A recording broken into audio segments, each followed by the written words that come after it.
اسمعوا ماذا فعل الوهابية. سنو کیا کیا وہابیوں نے. أحدثوا أمورا كثيرة جديدة ولم يقولوا عنها إنها بدعة. انہوں نے خود بہت سے نئے نئے کام رائج کر دیے جو نہ سرکار اور صحابہ کے زمانے میں تھے، تو اس کو وہ کیوں نہیں کہتے کہ یہ بھی گمراہی ہے. أنشأوا واخترعوا إذاعة القرآن الكريم. اب انہوں نے بنا لیا کہ وہ قرآن مجید کو ریکارڈنگ کے ذریعے سے سناتے ہیں. أنشأوا وابتدعوا إذاعة السنة الشريفة. چینل بنا لیا کہ جس پر ہر وقت وہ آقا کی حدیثیں سناتے ہیں. أذنوا بمكابر الصوت. اور اب اذان جو کہی جاتی ہے وہ لاؤڈ اسپیکروں پر کہی جاتی ہے.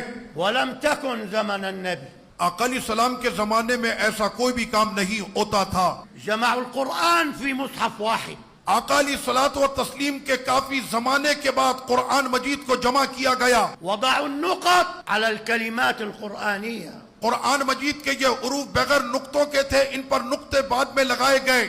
شكلوا القرآن. قرآن مجید پہ زبر زیر لگائی گئی. رقموا الآيات. آیات کے نمبر لگائے گئے. وضعوا الأجزاء قرآن کو جزوں میں تقسیم کیا گیا والأحزاب. اور ان کو قرآن کو 7 حزب میں تقسیم کیا. كل ذلك لم يفعله النبي. ان میں سے کوئی بھی کام آقا علیہ السلام نے نہیں کیا ہے. ولم يقولوا عنه إنه بدعة. اور کوئی بھی یہ کہنے کی جرت نہیں کرتا کہ یہ بدعت ہے. أما المولد فإذا احتفلنا فيه فإنه بدعة. اور جب ہم آئے میلاد منانے کے لیے تو کہا کہ یہ بدعت ہے. يا كذابين او جھوٹو، أنتم المبتدعون. تم لوگ اصل میں بدعتی ہو. سياراتكم بدعة. ابھی تم کو بتاتا ہوں کہ بدعت کیا ہوتی ہے. طائراتكم بدعة. تمہارے طیارے بدعت نہیں، أضويتكم بدعة. تمہاری مسجدوں میں لگی لائٹیں بدعت نہیں، مآذنكم بدعة. تمہارے یہ اونچے اونچے مینارے بدعت نہیں. ثم تقولون إن المولد اور اب بدعة. صرف میلاد شریف پر آتے ہو کہ بدعت ہے. نشركم لأفكار الضلالة بين أهل السنة أكبر بدعة. اور جو تم اپنے غلیظ عقیدے اہل سنت و جماعت کو بیان کرنے کے لیے آلات استعمال کرتے ہو، یہ سب سے بڑی بدعت ہے. أنتم تكذبون تم سب جھوٹے ہو على المسلمين مسلمانوں پر، وتضللونهم اور تم گمراہ کرتے ہو بأفكاركم المنحرفة. تمہارے وہ تحریف اور کھڑے ہوئے اپنے نظریے سے سنیوں کو گمراہ کرتے ہو. وسنرد عليكم أعظم الرد. اور اب میں تم کو اس کا رد بتاتا ہوں، ایک مضبوط رد. السؤال: هل كان زمن النبي صحابي عملوا شيئا لم يعمله النبي؟ کیا صحابہ اکرام میں سے کسی نے کوئی ایسا کام کیا جو آقا علیہ السلام نے نہ کیا تھا نہ فرمایا تھا؟ هذا صحابي يصلي خلف سيد الكائنات. صحابی آقا علیہ السلام کے پیچھے نماز پڑھ لیں. ركع النبي اللهم صل عليه. آقا علیہ الصلوۃ والسلام نے رکوع فرمایا، ثم رفع رأسه اور اس کے بعد آقا علیہ الصلوۃ والتسلیم نے اپنے سر انور کو اٹھایا، وقال سمع الله لمن حمده. اور آقا علیہ السلام نے اس وقت فرمایا سمع اللہ لمن حمدا. فقال صحابي تو صحابی نے اب کہا ربنا ولك الحمد حمدا كثيرا طيبا مباركا فيه. تو صحابی نے کہا ربنا ولک الحمد حمدا کثیرا طیبا مبارکا فی. هل سمع هذه الصيغة من النبي؟ کیا انہوں نے یہ الفاظ آقا علیہ الصلوۃ والسلام سے سنے تھے؟ لم يسمع. نہیں. اخترعها ابتدعها من نفسه. انہوں نے اس کام کو رائج کیا، یہ نیا کام انہوں نے شروع کیا اپنی طرف سے. لما انتهت الصلاة جب نماز آقا علیہ السلام نے مکمل فرما لی قال السيد الأعظم اللهم صل عليه تو اس وقت میں سید الاعظم صلی اللہ علیہ وسلم نے ارشاد فرمایا آپ بھی درود شریف پڑھ لیں. قال من المتكلم فرمایا یہ دوران نماز بات کس نے کی تھی؟ مين اللي حكى هالعبارة؟ کس نے یہ عبارت ربنا ولک الحمد کی پڑھی تھی؟ قال أنا. صحابی نے کہا جی میں نے. قال رأيت 37 ملكا يبتدرونها كل يريد أن يكتبها عنده.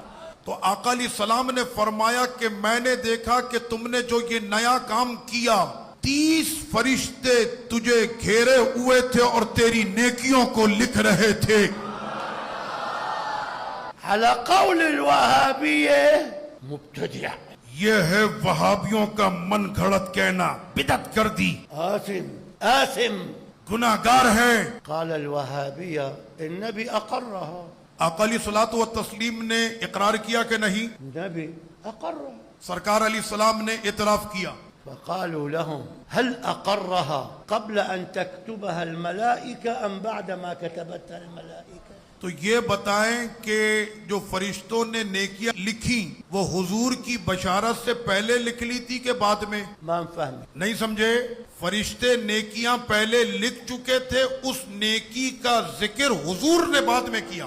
هذا الصحابي إذا مات على رأي الوهابية آثم وعاصم. اب اگر وہابیوں کی رائے لے لی جائے کہ ہر نیا کام گمراہی ہے تو جیسے ہی صحابی نے یہ پڑھا تھا اور اسی وقت میں ان کا اگر وصال ہو جاتا تو یہ وہابی تو کہتے کہ وہ بھی گناہگار ہو کر دنیا سے گئے معاذ اللہ. لأنه اخترع شيئا جديدا. اس لیے کہ اس صحابی نے ایک نیا کام شروع کیا تھا.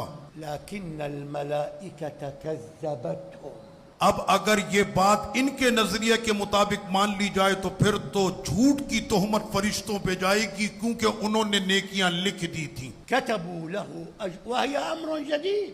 اور وہ نیکیاں لکھ چکے تھے حالانکہ یہ نیا کام تھا. مثال آخر ایک اور مثال دیتا ہوں لتعلموا أن الوهابية قوم ضلال. تاکہ آپ کو پتا چل جائے ایک اور مثال سے کہ یہ جو وہابی قوم ہے یہ خود سب سے بڑی گمراہ کن ہے. لا يفهمون النصوص الشرعية على حقيقتها. یہ قرآن و حدیث کی جو اصل نصوص ہے سمجھ ومجھ ہے نہیں، ان کو ایسے ہی شروع ہو جاتے ہیں. سيدنا بلال قولوا رضي الله عنه. سیدنا بلال آپ لوگ سب ان کے لیے کہیں رضی اللہ عنہ. قال له سيدنا النبي اللهم صل عليه. آقا کریم صلی اللہ علیہ وسلم نے ان سے ارشاد فرمایا سمعت صوتا عليك في الجنة بين يدي. فرمایا کہ میں نے اے بلال جنت میں تمہارے نالین کی آواز اپنے آگے سنی تھی. عندما عرج إلى السماء معراج شریف کی رات ودخل الجنة.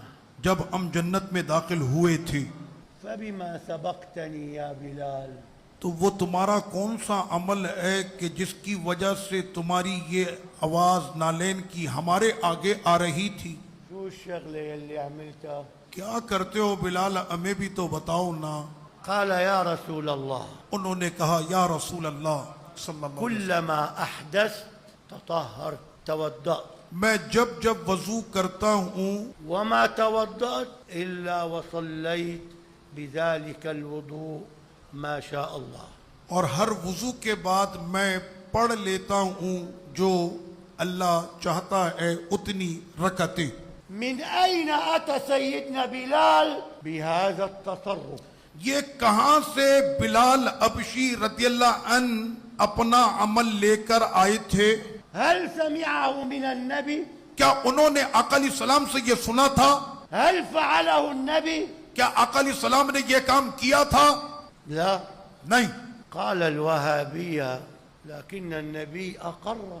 وہابیہ تو کچھ اور کہتے ہیں لیکن سرکار تو ان کو تمغے عطا کر رہے تھے. قالوا لهم سمع خشخشة عليه میں نے سنا تمہاری نالین کی آواز. قبل الإقرار أم بعده؟ یہ بتائیں کہ آقا نے جو بلال حبشی کو مقام دیا وہ بیان کرنے کے بعد دیا یا بیان سے پہلے یہ مقام ان کو مل چکا تھا؟ بعده. آقا علیہ الصلوۃ والتسلیم نے تو بعد میں یہ ارشاد فرمایا. إذا اخترعها من نفسه. تو پتہ یہ چلا کہ بلال حبشی نے یہ کام اپنی مرضی سے کیا تھا. ابتدعها من نفسه. انہوں نے یہ نیا کام اپنی مرضی سے شروع کیا تھا. لماذا أيها الوهابية تو کیا بات ہے او وہابیوں؟ تقولون لا تجتمعوا على المولد؟ کیوں تم کہتے ہو کہ میلاد شریف کے اجتماعات نہیں ہونے چاہیے؟ أنت باسم البدعة تبعد المسلمين عن سيدنا محمد. تم اور سب سے بڑے بدعتی کہ تم اپنے نبی کی محبت میں جمع ہونے والوں کو منتشر کرتے ہو عن ذكر حياته ومجاهداته، تاکہ لوگ آقا کی سیرت طیبہ سے آشنا نہ ہو سکیں.